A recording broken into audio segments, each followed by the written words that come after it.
তোমাদের আগের দিন উদ্ভিদের কলা একটু বলেছিলাম, কলার ভাগগুলো বলে দিয়েছিলাম, আর তোমাদেরকে প্রত্যেকটা ভাগের বৈশিষ্ট্য দরকার হবে না, তোমাদের কয়েকটা যে কটা তোমাদের রয়েছে সেই বৈশিষ্ট্য কয়েকটা আমি আলোচনা করে একটু দিচ্ছি, বৈশিষ্ট্যগুলো আর কাজগুলো বলে দিচ্ছি, তাহলে এই জিনিসটা হয়ে যাবে। ভাগ্যের যে ছকটা আমি করে দিয়েছিলাম, ছকটা তো নিশ্চয়ই আশা করি সবাই লিখে নিয়েছো। ওইখানে তোমরা অনেকে বলছিলে, অনেকেই দেখলাম মেসেজ করেছো যে ওই লাস্টে যেটা রয়েছে ফ্লোয়েম প্যারেনকাইমা, তারপরে ফ্লোয়েম তন্তু, ওটা অনেকে হয়তো বুঝতে পারোনি। ওই লাস্টের লেখাটা হচ্ছে ফ্লোয়েম তন্তু বা বাস্ট তন্তু। আমি যারা মেসেজ করেছিল তাদের বলে দিয়েছি, আরেকবার বলে দিলাম বিষয়টা। তা আজকে আমরা ওই ছকটা তোমরা নিয়ে, এই ভিডিওটা যখন তোমরা দেখবে তখন তোমরা ওই ছকটা নিয়ে বসবে। ছকে যেরকম ভাগগুলো করেছি সেই ভাগ অনুযায়ী প্রতিটা ভাগের থেকে আমি অল্প অল্প করে আলোচনা করে দিচ্ছি, তাহলে তোমাদের সামগ্রিকভাবে কলাটা হয়ে যাবে। তাহলে প্রথমে ভাগ কি আছে, কি ভাগ করেছিলাম? উদ্ভিদ কলাকে আমরা দুটো ভাগে ভাগ করেছিলাম। একটা হচ্ছে কি ভাজক কলা, আরেকটা স্থায়ী কলা। তাহলে আজকে প্রথমে আমরা ভাজক কলার যে ভাগগুলো, বা ভাজক কলাটা কি, ভাজক কলার বৈশিষ্ট্য কি, অবস্থান কোথায় অবস্থান করে, এর কাজ কি, এইটুকু তোমাদের জানলেই হবে।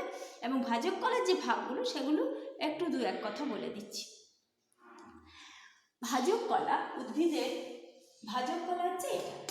ভাজক কলা কেমন? ভাজক কলা মানেই হচ্ছে, ভাজক কলার কথাটার মানেটাই হচ্ছে যে এটাকে বলা হয় মেরিস্টেমেটিক টিস্যু, তো তাহলে মেরিস্টোস মানে হচ্ছে বিভাজন, অর্থাৎ ভাজক কলা মানেই হচ্ছে ক্রমাগত বিভাজন হচ্ছে। তাহলে যে উদ্ভিদের যে কলার কোষগুলো সব সময় অনবরত বিভাজিত হতে থাকে, এর বিভাজন ক্ষমতা হারায় না, আর এটা বিভাজিত হতে থাকবে এবং অপরিণত অবস্থায় থাকবে, সেই কলাগুলোকে আমরা ভাজক কলা বলছি। এই ভাজক কলার বৈশিষ্ট্যগুলো তাহলে কি? ভাজক কলাগুলো সবসময় বিভাজিত হতে থাকবে।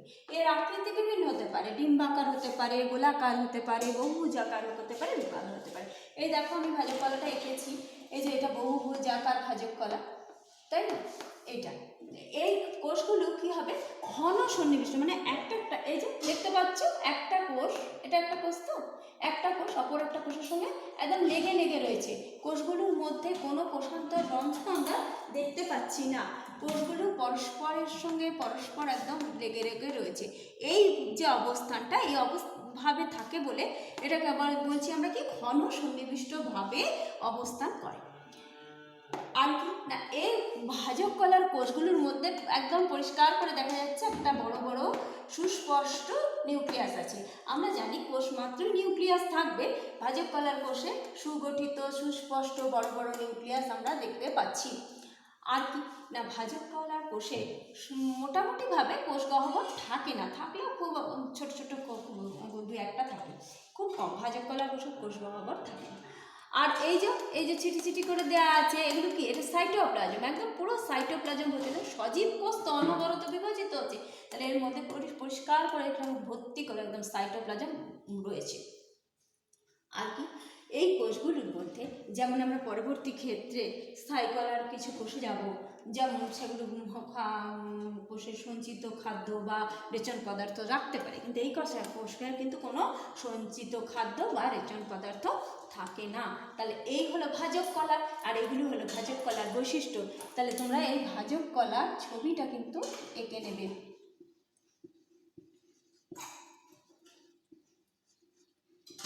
এটা হলো ভাজক কলা। আর এই ভাজক কলাকে আমরা কাজগুলো লাস্টে বলে দিচ্ছি, ভাজক কলার ভাগগুলো একটুখানি বলে দিই। এই ভাজক কলাকে আমরা অনেকগুলো ভাগে ভাগ করেছিলাম, অবস্থান অনুসারে, উৎপত্তি অনুসারে, তারপরে বিভাজনের তল অনুসারে বিভিন্ন ভাগে ভাগ করেছিলাম। ওইগুলো তোমাদের ডিটেলস কোথাও কিছু নেই, তোমাদের শুধু এই বৈশিষ্ট্যটুকু রয়েছে, তোমরা বলবে। আর ওই ভাগগুলোর কথা আমি একটু বলে দিই, যে এদের যে ভাগ করেছিলাম, প্রথম ভাগ করেছিলাম কি অনুসারে না, উৎপত্তি অনুসারে। উৎপত্তি অনুসারে ভাজক কলাকে আমরা তিনটে ভাগ করেছিলাম। একটা হচ্ছে আদি ভাজক কলা, 2 নম্বর প্রাথমিক ভাজক কলা, 3 নম্বর হচ্ছে গৌণ ভাজক কলা। ভ্রূণ অবস্থায়, উদ্ভিদের যখন ভ্রূণ অবস্থাতে যে ভাজক কলার কোষগুলো বিভাজিত উদ্ভিদের তৈরি করছে, সেইগুলোকে আমরা বলছি আদি ভাজক কলা।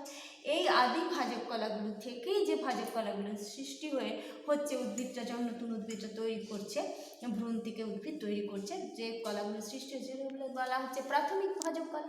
এই প্রাথমিক ভাজক কলাগুলোই সব উদ্ভিদের সারা জীবন একদম জন্ম থেকে এবং উদ্ভিদটা শেষ হয়ে যাওয়ার আগে পর্যন্ত সব সময় এই প্রাথমিক ভাজক কলা উদ্ভিদের বিভিন্ন অঙ্গে থাকবে এবং ক্রমাগত বিভাজিত হয়ে নতুন নতুন অঙ্গগুলো ক্রমশ বৃদ্ধি ঘটাবে।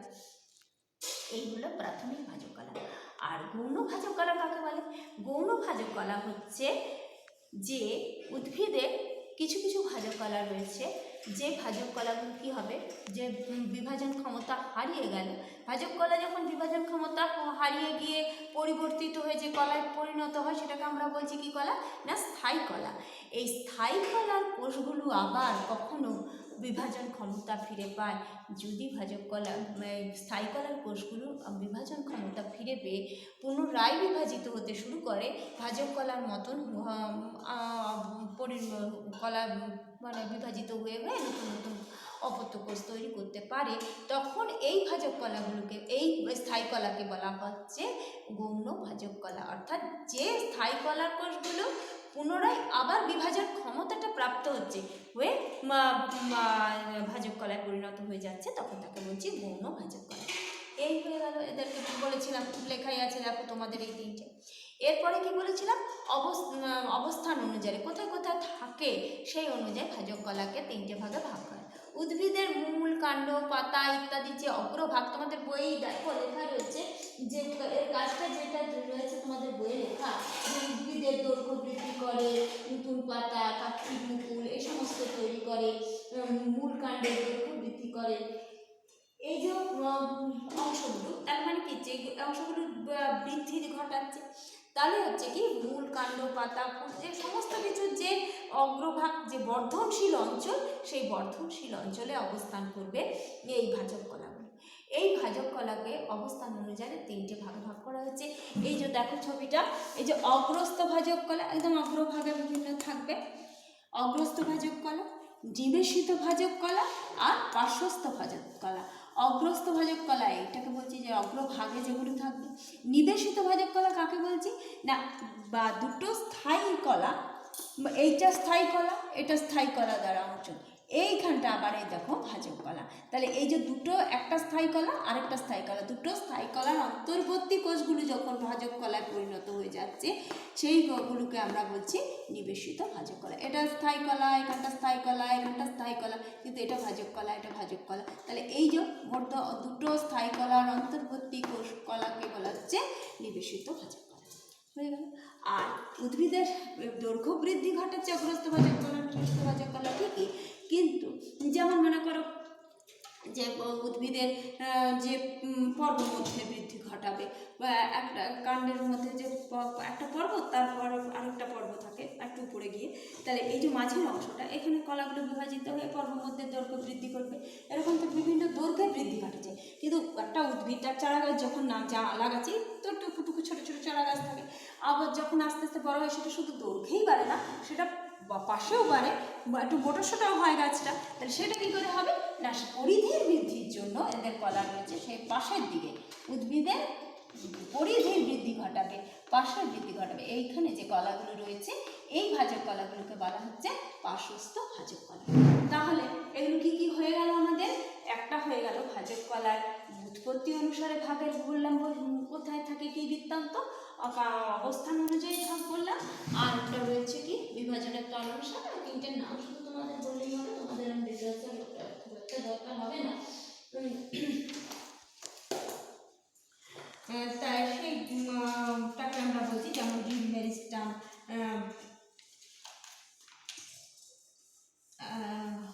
ভাজক কলা কিন্তু বা ভাগগুলো আমরা বলে দিলাম। তাহলে একটা হলো উৎপত্তি অনুসারে গৌণ প্রাথমিক ভাজক কলা, আদি ভাজক কলা, প্রাথমিক ভাজক কলা, গৌণ ভাজক কলা। অবস্থান অনুসারে অগ্রস্থ, নিবেশিত আর পার্শ্বস্থ। আরেকটা যেটা আমরা বলেছি কাজ অনুযায়ী ভাগ করেছি আমরা তিনটে, পোটোড্রাম, প্রোক্যাম্বিয়াম আর গ্রাউন্ড মেরিস্টাম, এই তিনটে কলা। এগুলো যেমন মানে ধরো পোটোড্রাম কী করবে, উদ্ভিদের যে যে শীর্ষ ভাজক কলার অংশ বহিঃস্তর, বাইরের যে ত্বক, সেই ত্বক গঠন করবে। যেমন ধরো মূলের ত্বক এপিব্লেমা, কাণ্ডের ত্বক এপিডার্মিস, এই যে ত্বকগুলো গঠিত হবে এগুলো গঠিত হবে কিসের থেকে? পোটোড্রাম। আর প্রোক্যাম্বিয়াম, কাজটা কি? এই যে অগ্রস্থ ভাজক কলার যে অংশগুলো কি তৈরি করবে? নালিকা বান্ডিল, শিরার ত্বক ইত্যাদি গঠন করবে, সেগুলোকে আমরা বলবো প্রোক্যাম্বিয়াম। যদিও তোমরা এখন জানো না নালিকা বান্ডিল কি বা ইত্যাদি, তোমাদের যেহেতু এগুলো ডিটেলসে নেই, তাই জন্য খুব ছোট করে আমি বলে দিচ্ছি এই কাজগুলো। আর গ্রাম্য সিস্টেম যেটা হচ্ছে ভিত্তিগুলি তৈরি করে, যেমন মজ্জা অংশ, যেমন উদ্ভিদের বহিঃস্তর, মজ্জাঙ্গগুলো তৈরি করবে। তাহলে এগুলো হচ্ছে কাজ অনুসারে ভাগগুলো হয়ে গেল। আর আরেকটি যেটি ভাগ করেছিলাম সেটা হচ্ছে বিভাজনের তলনের অনুসারে। কোনোটা হচ্ছে যে খুব কোষগুলো পুঞ্জিত হয়ে বিভাজিত হবে, মাস মেরিস্টাম। কোষগুলো দুটো তলে বিভাজিত হবে, প্লেট মেরিস্টাম। এইরকমভাবে তিনটে ভাগ করেছিলাম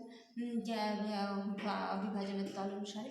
এই হলো আমাদের ভাজক কলা, যে তোমাদেরকে বৈশিষ্ট্যগুলো আমি লিখিয়েছি, সমস্ত এই তোমাদের যে ভাগগুলো লিখেছি সেই ভাগগুলো কথাগুলো আমি হালকা করে বলে দিলাম। তোমাদের মনে রাখতে হবে শুধুমাত্র ভাজক কলার বৈশিষ্ট্য, এই বৈশিষ্ট্য মনে রাখতে হবে আর কাজ মনে রাখতে হবে। আর যদি খুব জোর পারো ভাজক কলার ওই ছবিটা মনে রাখলেও হবে, আর বাকি কিছু মনে না রাখলেও চলবে, কিন্তু একটু জানার জন্য এটুকু আমি বলে দিলাম। মাস মেরিস্টাম, লিড মেরিস্টাম এবং প্লেট মেরিস্টাম, এই তিনটে ভাজক কলা কোথায় কোথায় থাকে একটু আমি বলে দিচ্ছি। মাস মেরিস্টাম যেমন হচ্ছে বর্ধনশীল ভ্রূণ, শস্য, রেণুস্থলী, এই সমস্ত অংশ থাকবে। প্লেট মেরিস্টাম কি বললাম? যেটা স্তরে দুটো স্তর, যে প্লেট, যেমন প্লেট জানো তোমরা একটা স্তর মতন অংশ, তো সেরকম প্লেটের মতো একটা স্তরে থাকে। এই যে যেমন এটা এক স্তর বিশিষ্ট ত্বক, বহুস্তর বিশিষ্ট ত্বক, এগুলো বৃদ্ধি তৈরি করতে সাহায্য করে। রিব মেরিস্টাম কী করে না পরিস্ফুটনে সাহায্য করে, যেমন মজ্জার পরিস্ফুটন ইত্যাদি করতে সাহায্য করে। তাহলে প্লেট মেরিস্টাম দুটো তলে থাকে, রিব মেরিস্টাম একটা নির্দিষ্ট তলে বিভাজিত হয়। এই হয়ে গেল আমাদের ভাজক কলার যাবতীয় ভাগগুলো। এই ভাজক কলার কাজটা তাহলে কী হলো? ভাজক কলার মেন কাজটা তোমরা যেটুকু মনে রাখবে সেটা হচ্ছে এর বিভাজন হওয়ার ক্ষমতা রয়েছে, তো কোষগুলো অনবরত বিভাজিত হয়। এই কারণে সেটা কী করে? উদ্ভিদের সার্বিক যে বৃদ্ধি, সমস্ত জায়গার বৃদ্ধি, যে এত ভাগ বললাম সবগুলোর কাজই হচ্ছে বিভিন্ন জায়গায় বিভিন্ন অংশটাকে তৈরি করা, তার বৃদ্ধি করা। তাহলে এই বৃদ্ধিতে স্থায়ী কাজ করছে এই ভাজক কলা। তাহলে ভাজক কলার কাজগুলো আমাদের হয়ে গেল। এরপরে আমাদের যেটা করতে হবে সেটা হচ্ছে কি স্থায়ী কলা। ভাজক কলার ভাগ এবং ভাজক কলার কাজ, তোমাদের এখানে প্রশ্ন একটাই থাকবে, ভাজক কলা কাকে বলে? ভাজক কলার বৈশিষ্ট্যগুলো লেখো, ভাজক কলার কাজ লেখো, ব্যাস তাহলে হয়ে গেল। তাহলে ভাজক কলার কাজ নিশ্চয়ই আমাকে আর বলতে হবে না, নিশ্চয়ই হয়ে বুঝতে পেরেছো তোমরা। কাজগুলো কি মেনলি হচ্ছে বৃদ্ধিতে, ভাজক কলার কাজ বললে মেনলি বলতে হবে যে এটা বৃদ্ধিতে সহায়তা করে। বিভাজন ক্ষমতা হওয়ার জন্য যে সার্বিক বৃদ্ধি ঘটায়, বিভিন্ন নতুন অঙ্গের সূচনা করে, এই ভাজক কলা থেকে স্থায়ী কলার সৃষ্টি হয়। তাহলে আমি যদি একটু লিখে দিচ্ছি ঠিক কাজগুলো।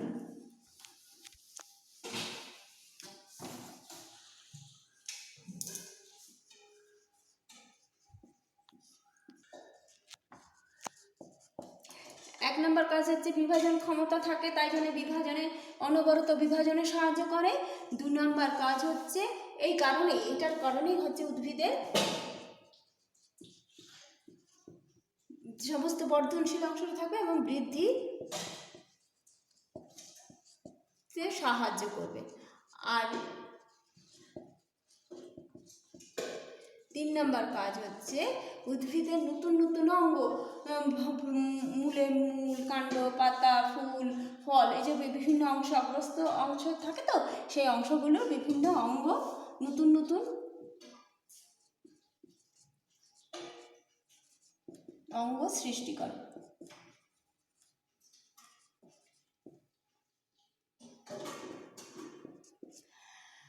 নতুন অঙ্গ সৃষ্টি করে।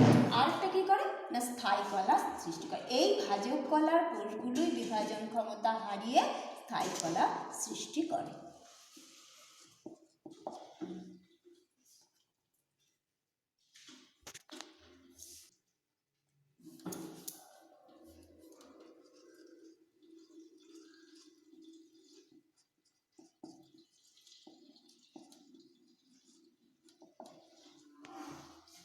তাহলে আমাদের আজকে যে ভাজক কলাটায়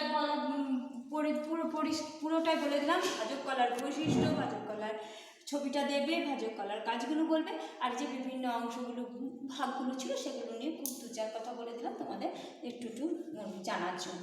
তোমাদের মেনলি একটু মনে রাখলেই হবে ভাজক কলার সম্বন্ধে। এর পরের দিন আমি তোমাদেরকে স্থায়ী কলাটা